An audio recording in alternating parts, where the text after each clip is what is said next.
The de Havilland Mosquito should not have worked. In 1938, by normal military thinking, Geoffrey de Havilland's idea sounded crazy. A bomber made almost all from wood. No defensive guns. It would survive only by being fast. The Air Ministry's answer was what you would expect. Polite no. Metal was the future. Wood was from the last war. Wood was for making biplanes with fabric and canvas, not for an air force getting ready to fight the machine power of Nazi Germany. But de Havilland did not give up. And because he did not give up, one of the most elegant aircraft of the war was born. And the stage was set for an unlikely hero who would make it even faster. Still, Britain in the late 1930s had a hard numbers problem. The military was building up again. It needed planes fast, but aluminum was rare. It was rationed. Every branch of the force was fighting to get it for their fighters and bombers. De Havilland's genius was seeing a chance where others only saw a limit. His company had spent years perfecting layered wood construction. They bonded birch plywood with Ecuadorian balsa and Canadian spruce using casein glues first made for furniture. These methods made structures that were light, strong, and most important, easy to build in normal workshops. Furniture makers and piano factories could build them. These workers had skills, but they were not allowed to work on metal airframes. The Mosquito would be a war machine, but it would be built by peacetime craftsmen. It would be a bomber that did not steal supplies from Spitfire production. The design that came out in 1939 was bold. 2 Rolls-Royce Merlin engines. These were the same engines that powered Hurricanes and Spitfires. They were mounted on a sleek body with a wingspan of 16.5 m. There were no gun turrets. There was no bomb aimers compartment. There were only 2 people in a tight cockpit. The pilot and the navigator. They were betting their lives on math. The early performance numbers promised something amazing. A top speed of more than 400 miles per hour at high altitude. That was faster than any fighter flying at that time. Speed as armor, speed as weapon. The first prototype was painted training yellow. It took off from Hatfield Aerodrome on 25th of November 1940. The test pilot Geoffrey de Havilland Jr. pushed the throttles forward and the Mosquito did something no one expected. Felt eager. By February 1941, official tests at Bosom Down showed that the numbers were not a dream. At 22,000 feet, the plane reached 392 miles per hour. And this was only a prototype. It was heavy with test equipment. The engines were not even tuned yet. The Air Ministry started to change its mind, but speed on paper and speed in battle are not the same thing. The Merlin XX engines in the early Mosquitoes were set for certain boost pressures, 14 pounds per square inch for takeoff, less than that for long cruise. These limits were not random. Rolls-Royce engineers had calculated things like detonation margins, bearing temperatures, and piston crown stress. If you pushed the engine harder than the limit, the risk was huge. You could get shattered rods, melted pistons, or engines ripping themselves apart at 20,000 foot over enemy land.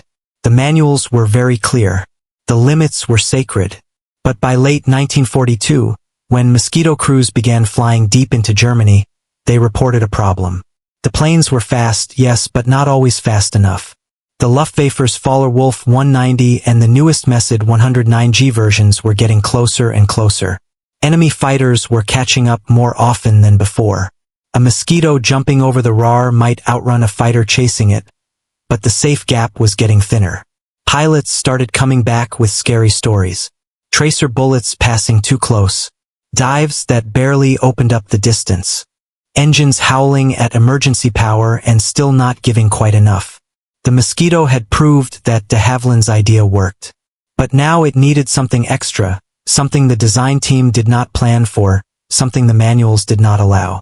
It needed someone who could look at the do not cross line in the engineering book and see a door instead of a wall. It needed someone who understood that rules made in peacetime might not survive what war demands. Roderick Banks was not supposed to change anything. He was a fitter, not an engineer. In 1942, the Royal Air Force took that difference very seriously.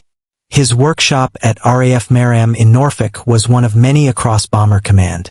They kept the Merlin engines alive. These engines powered Lancasters, Halifaxes, and more Mosquitoes. His job was to follow orders, not invent new ideas. Take the engine apart, check each part, replace anything worn out, put it back together by the book, sign the log, send it back to the squadron. The whole system worked because men like Banks followed the rules exactly. Except Banks had a habit. He read everything. He did not just read the normal maintenance manuals. He also read the engineering documents that Rolls-Royce sent with the engines. Most fitters ignored those. They were full of math about heat and metal and pressure. Banks read them during meal breaks. He followed the logic behind boost limits and fuel mix ratios. He had joined the Rolls-Royce factory in Derby as an apprentice in 1935. He spent 4 years watching the Merlin engine being developed before the RAF brought him in. He understood these engines better than most people with sergeant stripes ever would. In early 1943, Banks noticed something. The Merlin manual gave the maximum boost pressures, but the deeper engineering data showed that the parts could maybe handle a little more. Not a lot more, but enough to matter. The limit was not truly about what the metal could survive. It was about what Rolls-Royce could safely promise for thousands of engines in all kinds of conditions. It was a safety margin. Banks began to wonder what would happen if you carefully ate into that margin. Just a little, but only on engines you knew were in perfect condition. The math was tempting. The Merlin's power depended directly on manifold pressure. That is the boost pushing air and fuel into the cylinders. If you increase boost by 2 pounds per square inch, you could get about 100 more horsepower. In a Mosquito, that might mean around 15 more miles at altitude. That could be the difference between getting away and getting killed. But it was not that simple. If you push too much boost through an engine, detonation would happen. That means the fuel-air mix explodes too early. That shock hits the pistons like a hammer and can crack metal in seconds. The Merlin used 100-octane fuel, which was better at stopping detonation than weaker fuels. But even that was not magic. Banks realized the safety margin depended on the exact fuel mix. If the mix ran too lean, that means too much air and not enough fuel, the cylinder would run too hot. If it ran too rich, meaning too much fuel, you lost the benefit. The perfect balance was tight, and it changed with altitude and throttle setting. Banks started small. He chose one engine that was already due for overhaul. That engine became his test bed. He adjusted the boost control unit. It sounded like a small change, but it was not small. He moved the overboost cutoff by 2. Then he made the fuel mix a little richer at high power settings. That extra fuel helped cool the engine because fuel can absorb heat when it evaporates. On the ground test stand, the engine roared at pressures the Rolls-Royce manual said were for emergency only, but this time it stayed there for minutes, not just seconds. The temperatures went up, yes, but they stayed in the safe range. Nothing exploded. Nothing melted. The proof was one thing. Getting someone to put this change into a real combat-ready aircraft was another thing completely. RAF engineering officers were terrified of any change that was not approved. Every change needed paperwork and review and signatures and safety checks and more paperwork. Banks's idea lived in a gray zone. It was not exactly illegal, but it was for sure not approved. He needed someone who would take a risk on him. Someone who would bet their name and their airplane on what a fitter said. He found that person in squadron leader Peter Channer. Channer was a Mosquito pilot. He had survived 3 tours.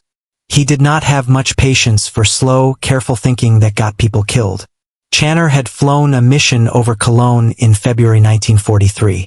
A 109G had almost caught him on the way out. It got so close he could see the German pilot's oxygen mask. That memory stayed with him. So when Banks explained what he had found, Channer listened. Channer's answer was simple. If it works, it's not illegal. It's initiative. If it fails, Banks takes the blame. They chose a Friday evening when the station engineering officer was not around. Banks and 2 riggers he trusted stayed up all night.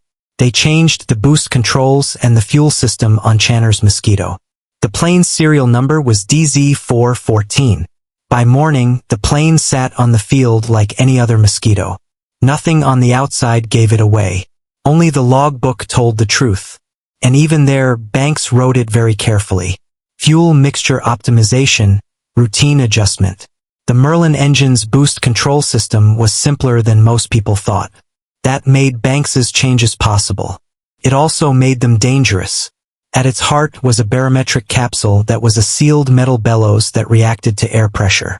When the Mosquito climbed and the air got thinner, the capsule expanded. This made a mechanical change that reduced the maximum boost so the engine would not overstress in thin air. Rolls-Royce had set these capsules to be safe, very safe. They assumed pilots might slam the throttles too hard in a fight.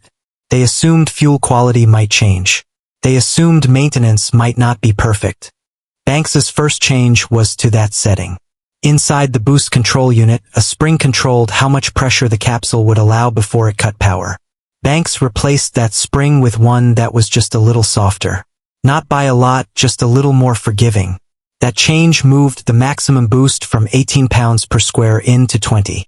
2 pounds does not sound huge, but at 20,000 feet, it meant the difference between 380 and 395 miles per hour. In chasing geometry, that gap could pull you from inside enemy gun range to safe in under 3 minutes. The fuel mix change was trickier. The Merlin's carburetor sent fuel through tiny jets. These were little brass holes drilled to exact sizes. Altitude and throttle position decided which jets were used. Rolls-Royce had set them to run a little lean at high power. That saved fuel and stopped spark plugs from getting dirty with carbon. But Banks realized this also meant less cooling. When you pull out full power, that extra fuel isn't just for burning. It also cools the cylinder by evaporating and pulling heat away. That keeps the aluminum pistons from getting too hot. To fix this, Banks swapped the main jet for one that was 1 drill size larger. That pushed fuel flow up by about 8 at full throttle. It was not so much that it drowned the engine or wasted a lot of fuel, but it was enough to drop exhaust gas temperature by 40 degrees Celsius. A temperature drop meant survival, detonation, and pre-ignition, the things that kill engines, happen when cylinder temperatures go past a certain point. Banks was buying heat safety. He also changed the magneto timing. The Merlin fired the spark plugs before the piston hit the top of its stroke. This gave the fire time to spread through the fuel and air mix. Rolls-Royce had set that at 15 degrees before top dead center. That was a balance between getting good power and not hurting the engine. Banks moved it to 18 degrees. This got more energy from each burn, but it also put more stress on parts like the rods and crankshaft.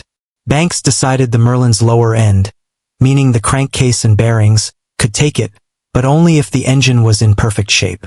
Worn bearings or slightly misshaped cylinders would blow up under that extra load. That is why Banks chose which engines to modify with extreme care. If an engine showed even a little wear, he put it back to normal spec. Only engines fresh from overhaul got the special treatment. New pistons, bearings checked to within 1/1000th of an inch, compression readings the same across all 12 cylinders. Those engines got the upgrade. He was pushing the edge. But he was not ignoring physics. The changes broke no exact written rule because no written rule imagined them. RAF maintenance rules assumed that fitters would do only what the maker said. The rule book did not say you must not change the boost control. It just never thought anyone would. Banks worked in the quiet space between you are allowed and you are forbidden. That gray space where brave ideas live next to career-ending mistakes. Rolls-Royce's official position, if they had known, would have been horror. Their warranty said clearly that if the engine was run past limits, the warranty was void. The company had tested engines until they blew up. They wrote down when pistons melted, when bearings seized, when crankshafts twisted apart. The safety margins existed because engines blowing up in the air meant dead air crew. Dead air crew meant investigations. Investigations meant blame. But Rolls-Royce was not the one flying over the roar with Focke-Wulf fighters trying to line up a shot. Banks was betting that short bursts at higher boost in minutes, not hours, would not cause the failures Rolls-Royce feared. He was also betting on the 100-octane fuel's resistance to detonation. And he was betting on his own eye for picking only the best engines and on riggers who would watch temperatures like their lives depended on it during flight tests. The morning after Banks modified DZ-414, Peter Channer took the Mosquito up alone. Standard test plan, climbed to 15,000 feet, level flight at cruise power. Then the real test. Channer pushed the throttles all the way forward and watched the boost gauges go past the red line. The needles settled at 20. The Merlin's sound got deeper, more urgent. The plane's airspeed indicator went past numbers Channer had never seen in level flight. The proof came over Gelsenkirchen on 19th of April, 1943. Squadron leader Channer's crew had been sent on a daytime photo mission. They had to take pictures of synthetic oil plants in the Ruhr Valley. This kind of mission always pulled the attention of every Luftwaffe controller for miles. The Mosquito crossed the Dutch coast at 24,000 feet. Cameras warmed up. Channa's navigator called out landmarks over the intercom. Clear skies, perfect visibility, terrible for staying hidden. The German fighters showed up 18 minutes after entering enemy airspace. Two Wolf 190A5s were climbing hard from an airfield near Muster. Their BMW radial engines were working to gain height. The German ground controllers had done good work. They placed the fighters ahead of the Mosquito's path. They were cutting off the escape route back to the North Sea. Channa saw them at 6 miles.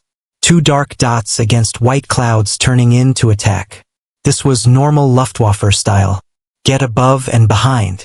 Dive fast. Use the speed from the dive. Fire 20mm cannons and 13mm machine guns. Channer did not panic. He finished the photo run. He let the cameras do their job while the FW-190S closed the distance. Then he quietly said to his navigator, "Let's see what Banks gave us." The throttles were already at max, but now Channer used the override. He pushed them past the stops into the zone the Rolls-Royce books called emergency only. The boost gauges jumped to 20, then a little more. The Merlin engines gave off a hard snarl that Channa could feel through the frame of the plane. The Mosquito jumped forward like it had been kicked. Channa felt it in his body. This was not a slow, steady build of speed. It was more sudden than that. The airspeed climbed past 400 miles per hour. Still rising, the altimeter began to unwind. Even though the throttles were wide open, they were trading height for speed. In a shallow descent, the Mosquito held its energy while pulling away. The lead FW-190 pilot understood what was going on. He pushed his own plane into a steeper dive to try to keep up. For 30 seconds, he held his range. Maybe he even got a little closer. Then the gap began to stretch. 500 yards became 600. Then 700. The Fogwolf was fast in a dive. Could hit almost 430 miles per hour straight down, but it could not stay that fast in level flight. The Mosquito could. Channa watched the German fighters fall behind. The German pilots were no doubt pushing their own throttles to the limit, trying to get everything their engines could give. It did not matter. At 800 yards, which was outside good gun range, the FW-190S broke off. Channer kept full power for another 3 minutes. He crossed back into friendly airspace over the Scheldt estuary before finally easing the throttles back. The Merlin engines dropped cruise. The temperatures were high but still safe. Both engines had lived. More importantly, so had he. The intelligence officer who interviewed Channa after the mission wrote it down in a calm way. Successfully evaded 2 FB-190s through speed advantage. The report did not show how important that moment really was. This was not luck. It was not a trick. It was physics. The Luftwaffe's top fighter, built to kill Allied bombers, had just been outrun in level flight by a wooden plane that should have been easy prey. News spread through Mosquito squadrons the way only truly useful news spreads. Other pilots started asking Channa questions, and Channer sent them to Banks with a certain look. By May, 3 more Mosquitoes at Maham had been modified. By June, Banks was spending his evenings working on engines from other squadrons. His workshop was slowly becoming an unofficial performance center. The changes were still not officially allowed, but more and more station commanders were letting them happen anyway. They cared more about bringing their crews back alive than about perfect paperwork. The combat reports kept coming in through the summer of 1943. On 17th of June, a modified Mosquito outran 3 Messed 109G6S over Hamburg. On July 3rd, another Mosquito escaped from a hard chase by Kurt Bulligan's aircraft.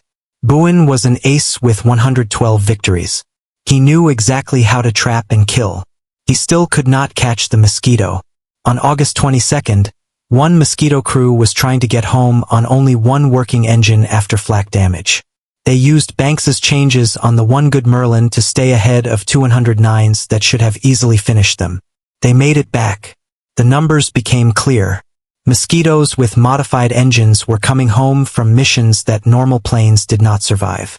The loss rate for planes with Banks's work was less than half of the normal Mosquito loss rate on the same kinds of missions. Staying alive gave crews more time in the air.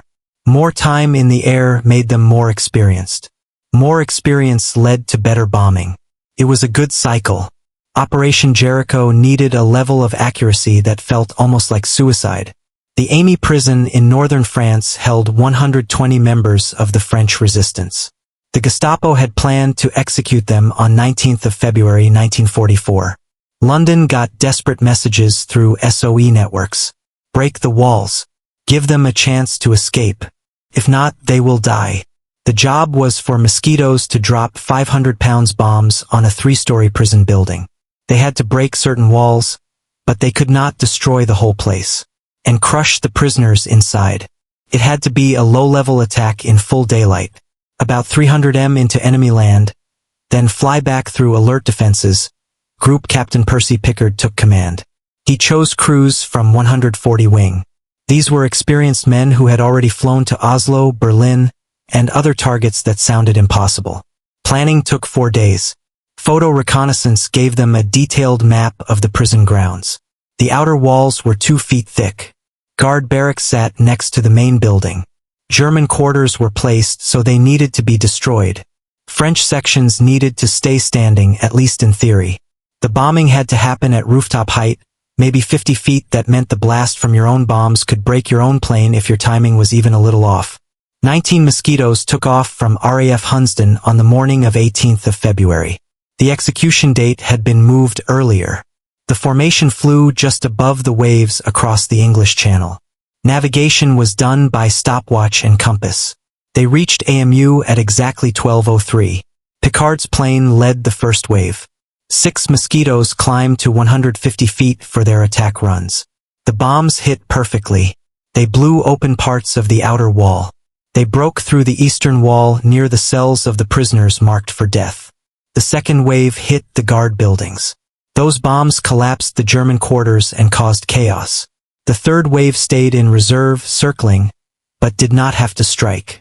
Intelligence later said that 258 prisoners got out in the confusion, including most who were set to be executed. But getting the walls open was only the first danger. The bombing happened at noon. German radar stations were fully awake. While the Mosquitoes were turning for home, Luftwaffe controllers sent every fighter they could from airfields between Amiens and the coast. The British planes would have to survive 40 minutes of exposure before reaching the channel, and they were flying over land filled with German army units. Every road had troops with radios. Pickard's Mosquito did not make it back. 2 Focke-Wulf 190s caught him near Beauvais. Their guns hit him before he could escape. Pickard and his navigator died right away. 2 other Mosquitoes were also shot down by fighters in those deadly minutes after the attack. They paid the price for needing to fly straight and level during the bombing. The other 16 planes survived mostly because of the modifications that Banks had now made standard. Squadron leader Ian Emcree led the second wave. For FW-190s climbed to stop him near Aberville. His modified Merlin engines gave him the extra 10 miles per hour that changed a possible dogfight into a race he could win. The German pilots fired from far range. Their 20mm rounds dropped behind Emcree's tail as he pulled away. Flight Lieutenant Bob Aist faced an even longer chase. A 109 G6 jumped him from cloud cover south of AMU. The German pilot flew the perfect attack that should have ended with Aist's Mosquito smashed across a French field. Aist shoved the throttles forward. He felt the engine note change as the boost pressure climbed into Banks's modified range. The 109 stayed behind him at first.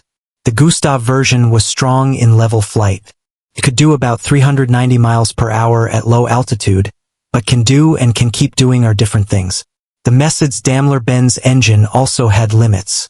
Just like the Merlin, going past those limits too long could wreck the engine. For 3 minutes, both planes tore across Picardy at full power. The 109 held position about 600 yards behind Aist's tail. Close enough to scare him, too far to kill him. Then slowly the distance grew. Not by a lot at once. This was not the huge burst that Chana felt up high. At low level, the thick air-cut performance for both planes, but Mosquito held 405 miles per hour. The 109 could only hold 395, 10 miles per hour, added up over 3 minutes, turned into half a mile of space. The German pilot fired one more burst from too far away, then broke off. He was probably low on fuel. 12 of the Mosquitoes flying home that day had Banks's modifications. All 12 got back. The 4 that were lost included Picard's unmodified aircraft and 3 others flying standard engines. The sample size was small. The math was not perfect, but the air crews did not care about perfect math. They believed what they saw. By March, Banks was getting requests from squadrons he had never even heard of. Engineering officers were starting to look the other way on purpose. They did not want to stop this work, even if they could not officially admit it was happening.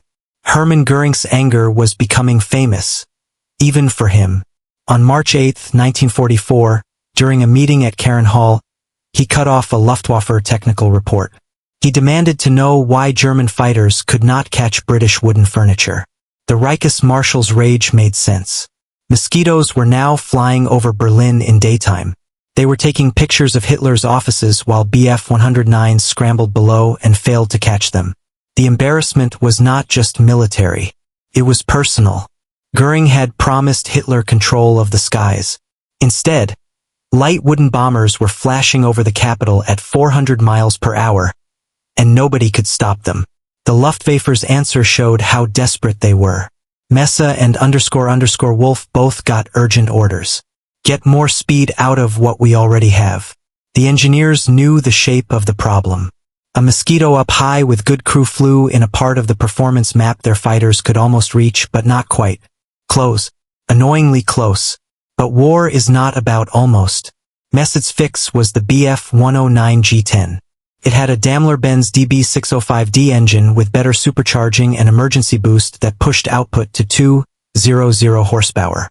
On paper, that sounded amazing. In reality, the upgrades added weight, which canceled some of the gain. The G10 could reach 426 miles per hour at the best height, but only for a short time, and only if the pilot was willing to burn up the engine's life in hours instead of days. German supply could not afford that across whole squadrons. Fowler-Wolf worked on the T-152. This was Kurt Tank's intense remake of the FW-190 design. It had longer wings, a pressurized cockpit, and a Jumo 23 engine that made 250 horsepower with MW-50 methanol water injection. The test models hit amazing numbers. 472 miles per hour at 41,000 feet. That kind of altitude and speed should have crushed Mosquito missions. But building it took time that Germany did not have. The first TAR-152s reached squadrons in January 1945. That was too late. There were too few. They could not change the big picture. The Luftwaffe also tried copying Banks's trick. Some fighter units tried pushing boost limits on their DB605 and BMW 801 engines, hoping for the same safety margin British pilots seemed to have. The results were awful. German engines did not match the Merlin's toughness. By when 1944, German factories were under bombing. Work had been split up into small shops. Forced labor with mixed skill levels was used. Alloys were swapped for lower quality metals. That meant the parts were weaker. Bearings failed. Pistons cracked. Connecting rods tore through crankcases. Sometimes a Bf-109 blew apart over its own runway because the pilot had asked for too much. These became do not do this lessons. The real problem was not just design. It was the whole war industry. Rolls-Royce's factories in Derby and Crewe still had steady material quality and highly skilled workers. Their supply lines were still working. German engine production by 1944 was full of shortages. They had to use bad materials. Tolerances got sloppy. Quality checks became mostly words on paper. An engine might look fine on the test stand but still hide a weakness that would only show up under stress. Oust Adolf Galland General de Jagdflieger understood this very clearly. In April 1944, he wrote a memo to Göring. He said that even when German fighters did catch Mosquitoes, the Mosquitoes often got away by keeping high speed for long periods. He said German fighters could not match that speed for that long without risking the engine blowing up. He asked to move fighters away from less important areas and put them in thicker groups along Mosquito routes. He said they should accept losses in other places so they could finally get solid kills on Mosquitoes. Goering said no. The Reichsmarschall still believed there had to be a technical fix. He believed German engineering greatness, which Nazi ideology treated like a fact, would deliver a wonder plane to beat British plywood. He pushed more resources toward jet fighter work.